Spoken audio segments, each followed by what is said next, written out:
La plupart des gens pensent être indépendants parce qu'ils gagnent leur propre argent. Mais gagner ton argent, ce n'est pas être libre.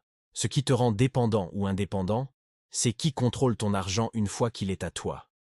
Quand ton argent est dans un système où on peut te bloquer, te limiter, te surveiller, quand tu dois demander une autorisation pour utiliser ce qui t'appartient déjà, quand une décision extérieure peut t'empêcher de payer, de retirer ou d'envoyer, tu n'es pas indépendant, tu es dépendant, silencieusement. Même si tu travailles pour toi, même si tu as des économies, tant que tu dépends d'un intermédiaire pour y accéder, tu n'as pas le contrôle réel. Tu as juste l'accès tant que tout va bien. Être indépendant, c'est tout l'inverse. C'est pouvoir utiliser ton argent sans permission, c'est ne pas être stoppé par précaution, c'est ne pas avoir de plafonds imposés, c'est que ta liberté ne puisse pas être annulée par un bouton au-dessus de toi. Et c'est exactement le point de rupture entre les deux mondes.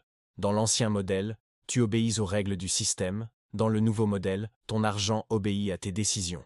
Avec la fin progressive du cash et l'arrivée de solutions 100% numériques contrôlées, la dépendance va devenir la norme par défaut. La plupart vont l'accepter par habitude, par inertie, par ignorance. Une minorité choisit déjà de ne pas subir cette bascule, en utilisant des modèles où la liberté du cash existe encore, mais adaptée au monde qui arrive. Ce n'est pas une question de richesse, c'est une question de position. Être de ceux qui demandent la permission, ou de ceux qui n'en ont plus besoin.